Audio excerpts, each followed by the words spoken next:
Hello everybody and welcome back to Kerbal Space Program The Journey Begins, part 15. Now, last time we set ourselves a goal for the series of landing a Kerbal on Duna and getting him back again safely, or her back again safely.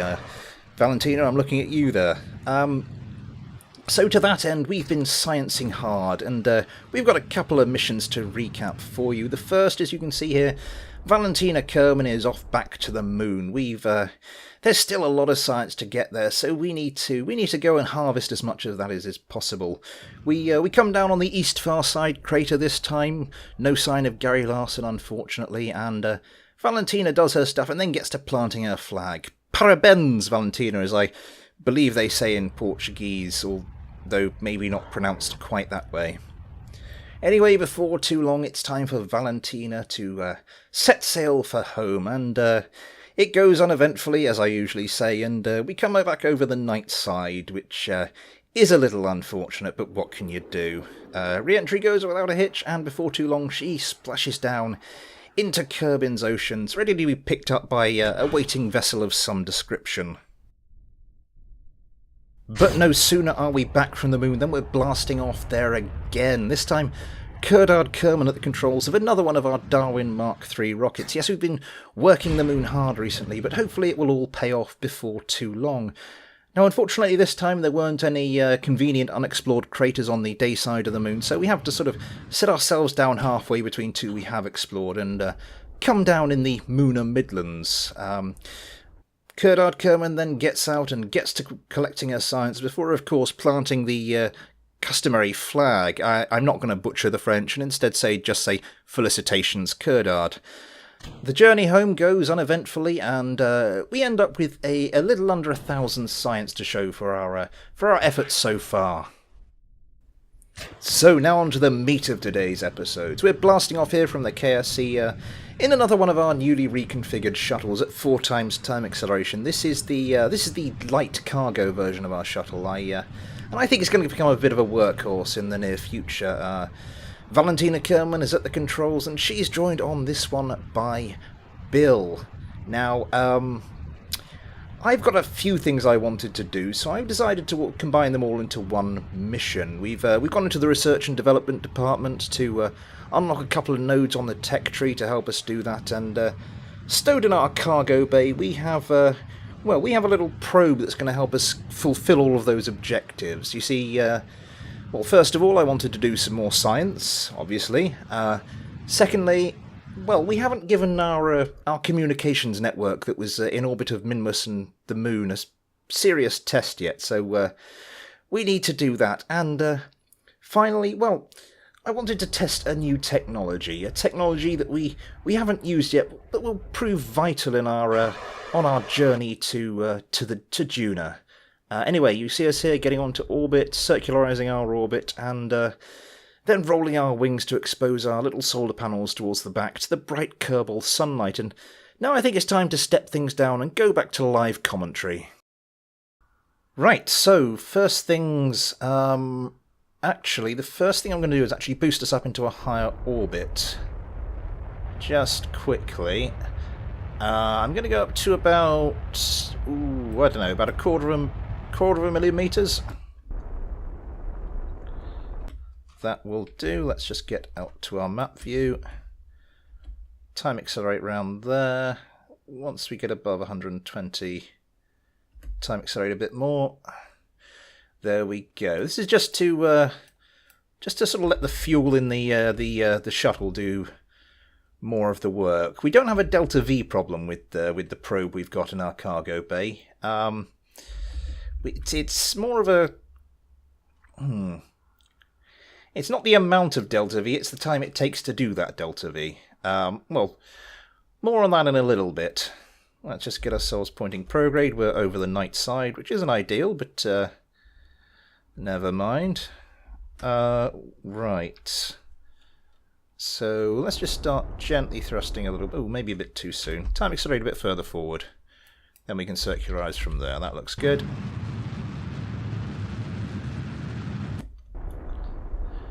And there we have it. That should do us. And let's time accelerate forward so we are actually in the daylight. That will That'll help things. There we go. So let's crack this cargo bay open and see what we have. Actually, I'm going to want you to just move yourself back a little way that way. So we have our little probe here with a little bit that's already glowing. Let's get you decoupled. Let's switch to you. I'm going to fire up your RCS thrusters just to take us out of that a little bit. There's not a lot of RCS fuel on this, it's just for manoeuvring and when we need to come in and dock again, and we will need to come in and dock again with this probe, but well, let's get these solar panels and then we can start discussing this thing.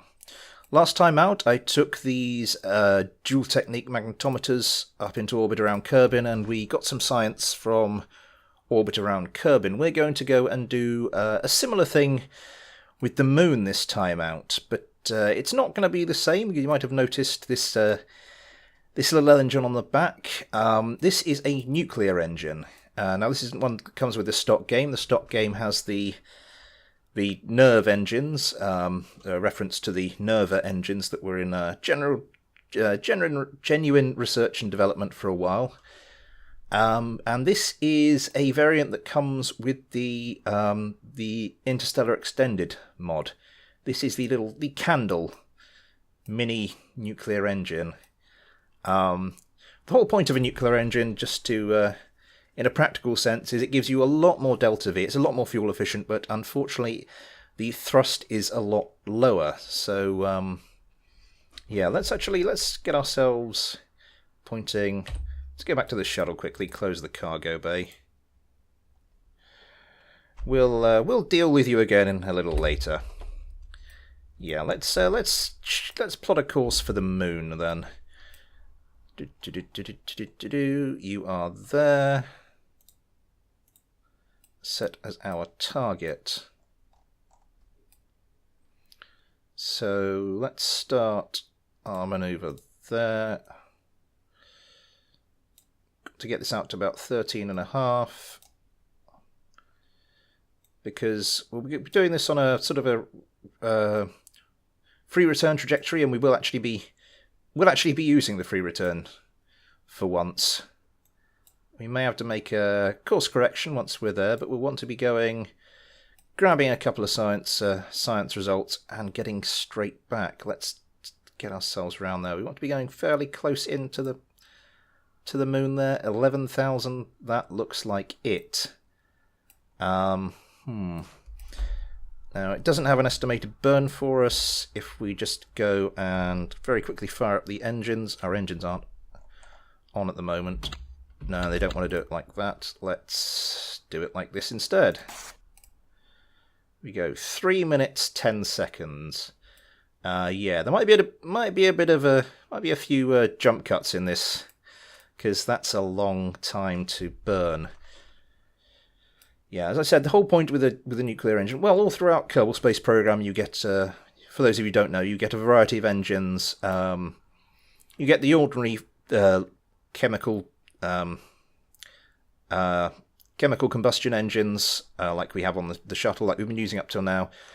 Then you get the nuclear engines, and they trade off thrust for fuel efficiency, and then later on you get the ion engines, which are sort of much further in the same direction. Use them for small probes, and you have to burn for ages, but the fuel efficiency you get is phenomenal. I should be time accelerating round to our maneuver node.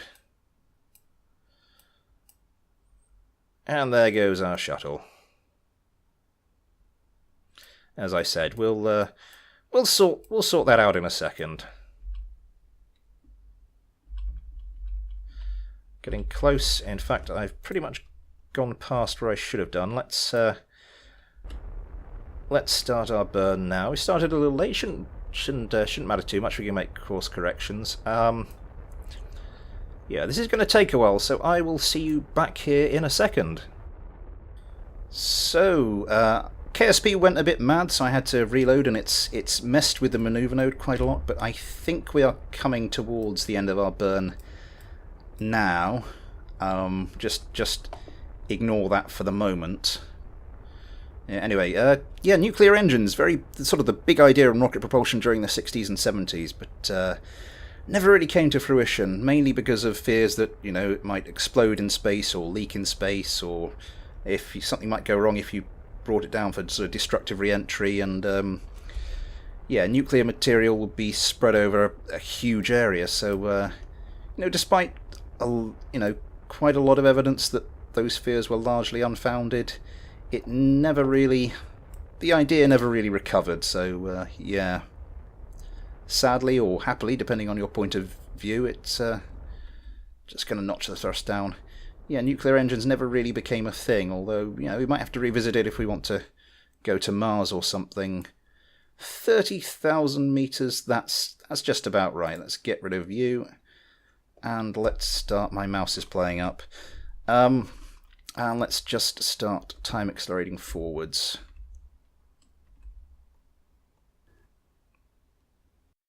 The idea of a nuclear engine is quite simple. You have the nuclear reactor and sort of as the main component to the engine. Let's just get our first reading here. Oh, stop. Step time acceleration all the way down for that one.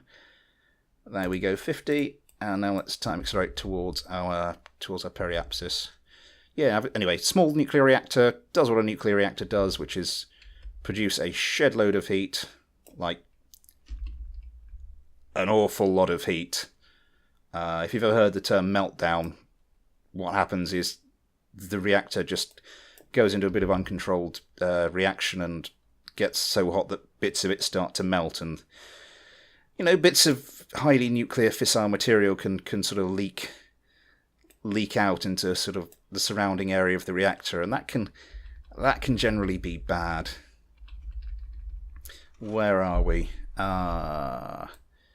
Yep, I see we do not have line of sight to Kerbin, so our signal is going via this relay and then that one and then back to Kerbin, and we still have full control, so our little satellite network is working okay. I'm going to want to point this prograde, time accelerate a little further forward, and then we can start thrusting just to bring our Kerbin periapsis down. So where we're just gonna park it in Kerbin orbit around about, I don't know, about 100,000 meters. So let's start thrusting like that. Yeah, so the fears most people have, you know, like if you have a nuclear power station, it's going to explode. It's not really. It doesn't work on that kind of fuel. Perfect. And now we just want to get that into a nice, easily accessible parking orbit. So we're just going to straighten up that there. Do I want to go normal? I think I do want to go normal. So let's just do this by eye. Anyway, as I was saying, you get the small nuclear reactor, and then you pass some sort of propellant over it. Normally hydrogen, and that heats the propellant up to super hot temperatures. Should we go? Can we go a bit? That's probably about as good as we're going to get it.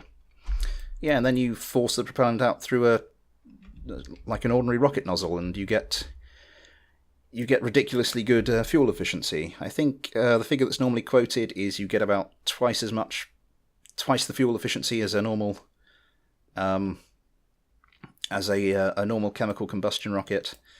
The other figure that's normally quoted is also that it's about half the weight. I'm not sure if that's like pound for pound with thrust or what have you, but well, those are the figures that normally get thrown around. That's about twice the fuel efficiency for about half the weight. Let's get ourselves down towards Kerbin, and I have to remember this time that the thrust on this is quite low, so we're going to want to do our sort of orbital insertion burn quite early, like about now, just to take our velocity off and put us into a nice little parking orbit, so we can come up and grab the science off of this. When we need to. We will be using this probe again, so we'll bring a shuttle up, we'll take the science pack, we'll put a new science pack on it, refuel it, and it'll be ready for launch. Quite a lot of delta V on this one. When I was designing the probe, I put the wrong fuel tank on it to start with, and sort of got it up to the amount of delta V that was needed, and then as I realised I'd been using the wrong sort of fuel tank, and then put the right sort of fuel tank on it, and the amount of delta V went through the roof. I did expect to have a little more than this, though. I'm not sure if maybe the shuttle nicked a bit of the fuel. I'll have a look at that a little later, but we had enough delta V for this mission, so I'm not going to complain too hard. But yeah, so let's get this into a parking orbit, and then we'll have to see about deorbiting that shuttle. Well, I thought I had enough delta V to put it into a parking orbit, but then that happened. So at this point I'm thinking maybe the delta V indicator's off, maybe the shuttle didn't nick any fuel, but then when we go to look at the shuttle to deorbit it, we notice those liquid fuel tanks are looking a little fuller than those oxidizer tanks, so yeah, the shuttle did nick some fuel.